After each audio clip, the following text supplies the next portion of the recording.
Hello friend, आपके अपने YouTube channel सारांश एजुकेशन पॉइंट में आपका बहुत बहुत स्वागत है। आज मैं आपके लिए सीटेट से संबंधित कुछ प्रश्न लेकर आया हूं जो कि सोशल साइंस में काफ़ी महत्वपूर्ण होंगे। तो आज का सबसे पहला प्रश्न है कि आयात प्रतिस्थान नीति का उद्देश्य था। तो इस प्रश्न का सही उत्तर होगा उत्तर नंबर 2, आयात के बदले घरेलू उत्पादन द्वारा पूर्ति करना। बढ़ते हैं अगले प्रश्न की ओर। तो अगला प्रश्न है कि प्रशुल्क लगाने से क्या होगा। तो इस प्रश्न का सही उत्तर होगा उत्तर नंबर 1, आयातित वस्तुएं महंगी हो जाएंगी। बढ़ते हैं अगले प्रश्न की ओर। तो अगला प्रश्न है कि मुद्रा संकुचन का कारण होता है। तो इस प्रश्न का सही उत्तर होगा उत्तर नंबर 2, मुद्रा की पूर्ति की तुलना में माल एवं सेवाओं की पूर्ति में कमी। बढ़ते हैं अगले प्रश्न की ओर। तो अगला प्रश्न है कि पृथ्वी पूरी तरह से गोलाकार नहीं है, इसलिए निम्न में से कौन सा कथन सत्य है। तो इस प्रश्न का सही उत्तर होगा उत्तर नंबर 2, इसका भूमध्य रेखा पर ध्रुवों से अधिक व्यास है। बढ़ते हैं अगले प्रश्न की ओर। तो अगला प्रश्न है कि निम्न में से कौन सा कथन समताप मंडल के संबंध में सत्य है। तो इस प्रश्न का सही उत्तर होगा उत्तर नंबर 3, इसका तापमान एक बढ़ती ऊंचाई के साथ स्थिर है।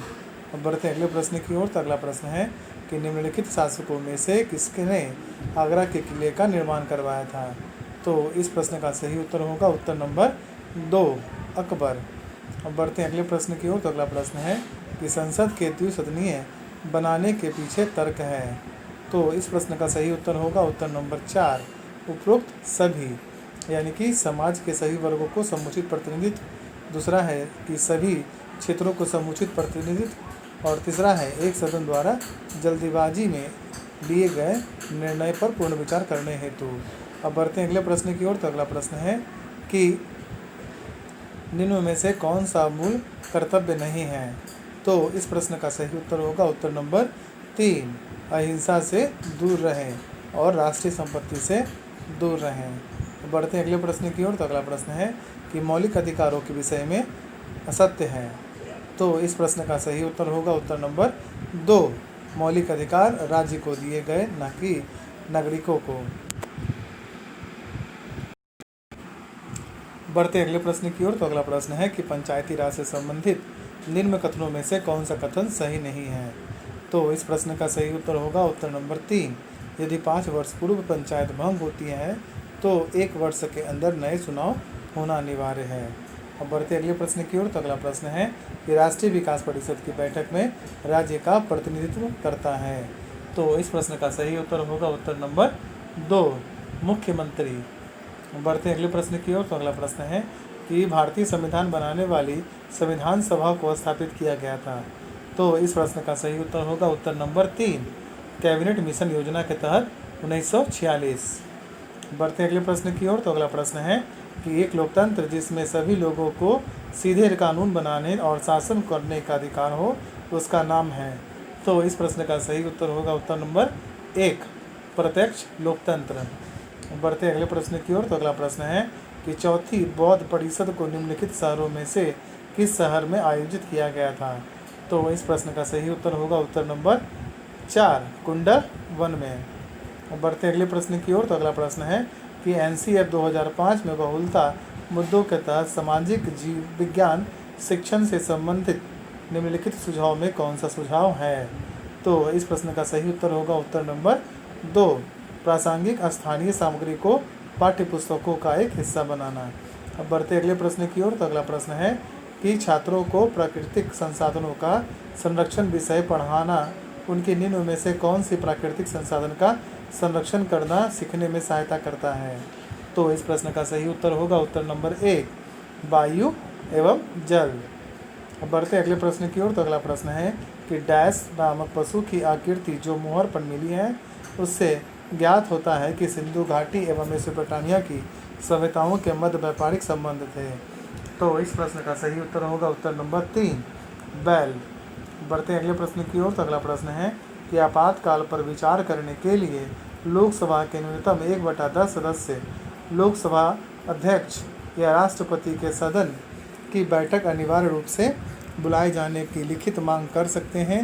ऐसी मांग की प्राप्ति कितने दिनों के भीतर सदन अध्यक्ष या राष्ट्रपति को विशेष बैठक बुलानी पड़ेगी। तो इस प्रश्न का सही उत्तर होगा उत्तर नंबर 3, 14।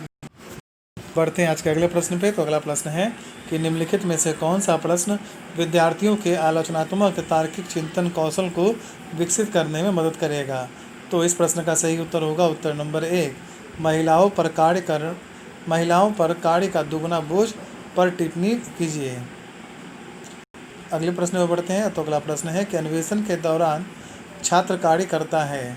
तो इस प्रश्न का सही उत्तर होगा उत्तर नंबर 2, शिक्षक के निर्देशानुसार। अब बढ़ते अगले प्रश्न की ओर। तो अगला प्रश्न है कि निम्नलिखित में से क्या सत्य है। तो पहला है कि भारत पर अधिकार करने के क्रम में 1857 ईस्वी से पहले अंग्रेज इसे एक राज्य मानते थे। दूसरा है कि भारत पर अपने अधिकार को अंग्रेज़ों ने यहाँ के लोगों की भलाई के नाम पर सही ठहराया। तीसरा है कि 1857 के बाद भी भारत को एक राज्य ही मानते रहें क्योंकि इससे उन्हें फ़ायदा था। और चौथा है कि 1857 ईस्वी के बाद देशी राज्यों के महत्व को पहचाना। तो इस प्रश्न का सही उत्तर होगा उत्तर नंबर 4, 1 और 4। अगले प्रश्न की ओर। तो अगला प्रश्न है कि 19वीं शताब्दी के दौरान सामाजिक अध्ययन शिक्षण में क्या एक समस्या नहीं थी। तो इस प्रश्न का सही उत्तर होगा उत्तर नंबर 1, विद्यालय परिसर हेतु ज़्यादा जगह की व्यवस्था। बढ़ते अगले प्रश्न की ओर। तो अगला प्रश्न है कि सामाजिक अध्ययन सामाजिक विज्ञान शिक्षण के दौरान विद्यार्थियों को पहले उन वस्तुओं का ज्ञान कराया जाए जो उनके सामान्य प्रत्यक्ष रूप से है, तत्पश्चात अप्रत्यक्ष अथवा उनका जो उनके सामने मौजूद नहीं है। इसका एकमात्र कारण यह है कि मनोविज्ञान की दृष्टि से 6 वर्ष से 14 वर्ष तक की आयु का विद्यार्थी प्रत्यक्ष ज्ञान के स्तर पर ही कार्य करता है। तो उपरोक्त कथन के अनुसार इनमें से क्या सत्य है। तो इस प्रश्न का सही उत्तर होगा उत्तर नंबर 2, 6 वर्ष से 14 वर्ष की आयु के छात्रों के लिए सामाजिक अध्ययन या सामाजिक विज्ञान शिक्षण अप्रत्यक्ष ज्ञान पर करना शिक्षण की एक समस्या है। और बढ़ते अगले प्रश्न की ओर। तो अगला प्रश्न है कि मृद भांड भूगर्भीय एवं पुरातात्विक वर्गीकरण के महत्वपूर्ण साधन है क्योंकि। तो इस प्रश्न का सही उत्तर होगा उत्तर नंबर 3, मृद भांडों की सहायता से विभिन्न संस्कृतियों की पहचान की गई है। बढ़ते अगले प्रश्न की ओर। तो अगला प्रश्न है कि 1857 की क्रांति को सिपाही विद्रोह तथा भारत का प्रथम स्वतंत्रता संघर्ष भी कहा जाता है। समान घटनाक्रम के पीछे निम्न नाम होने का क्या कारण है।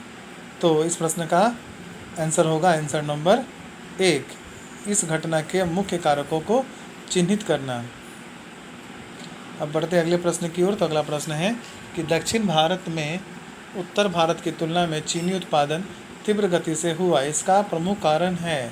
तो इस प्रश्न का सही उत्तर होगा उत्तर नंबर 2, 1, 2, 4 यानी कि प्रति एकड़ अधिक गन्ने का उत्पादन। दूसरा है गन्ने में चीनी की मात्रा अधिक होना। और चौथा है पेराई का एक लंबा सत्र। अब बढ़ते हैं अगले प्रश्न की ओर। तो अगला प्रश्न है कि कानून के सामने सब व्यक्ति बराबर है, इस कथन से क्या समझते हैं। आपके विचार से यह लोकतंत्र में महत्वपूर्ण क्यों है। सामाजिक जीवन एवं राजनीतिक जीवन नामक NCERT की नागरिक शास्त्र की 7वीं कक्षा की पुस्तक के एक अध्याय को पढ़ाने के बाद शिक्षक द्वारा इस प्रश्न को पूछने का निम्नलिखित में से कौन सा एक उद्देश्य नहीं हो सकता है।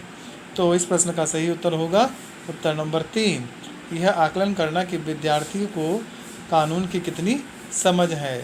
अब बढ़ते अगले प्रश्न की ओर। तो अगला प्रश्न है कि ज्ञान और विचारों के आयोजन में निम्नलिखित संसाधनों में से क्या सहायक है। तो इस प्रश्न का सही उत्तर होगा उत्तर नंबर 3, सूचना पूर्ण नक्शे। बढ़ते अगले प्रश्न की ओर। तो अगला प्रश्न है कि बच्चों के लिए समाजीकरण की सबसे पहली संस्था निम्नलिखित में से कौन सी है। तो इस प्रश्न का सही उत्तर होगा उत्तर नंबर 2, परिवार और मित्र। बढ़ते अगले प्रश्न की ओर। तो अगला प्रश्न है कि उच्च प्राथमिक स्तर पर सामाजिक विज्ञान सीखने का निम्नलिखित में कौन सा वांछनीय सूचक नहीं है। तो इस प्रश्न का सही उत्तर होगा उत्तर नंबर 1, सिद्धांतों से संबंधित तथ्यात्मक जानकारी की चर्चा करना। बढ़ते अगले प्रश्न की ओर। तो अगला प्रश्न है कि निम्नलिखित से क्या चर्चा का प्रासंगिक बिंदु है जो सामाजिक विज्ञान की कक्षा में लैंगिक विविधता से संबंधित है। तो इस प्रश्न का सही उत्तर होगा उत्तर नंबर 4। अन्य कामों की तरह घरेलू कामों के लिए भी कौशल की आवश्यकता होती है। अब बढ़ते अगले प्रश्न की ओर। तो अगला प्रश्न है कि निम्नलिखित में से क्या सामाजिक विज्ञान के क्षेत्र में रचनात्मक आकलन के लिए उपयुक्त है। तो इस प्रश्न का सही उत्तर होगा उत्तर नंबर 1।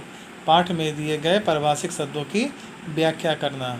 अब बढ़ते अगले प्रश्न की ओर। तो अगला प्रश्न है कि निम्नलिखित कारणों में से कौन सा कारक नागरिक शास्त्र का नाम बदलने के लिए जिम्मेदार है। तो इस प्रश्न का सही उत्तर होगा उत्तर नंबर 1। गतिशीलता को बढ़ावा देना।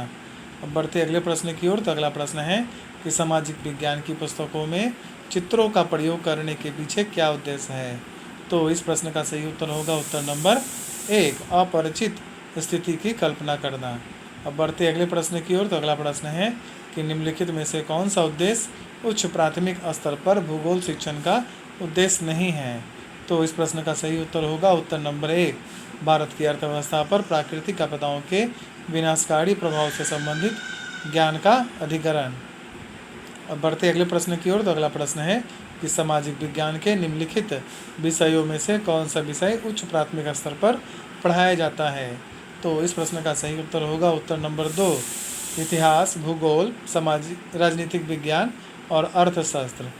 अगर ये वीडियो आपको पसंद आए तो please like, subscribe, comment, share करना ना भूलें। धन्यवाद।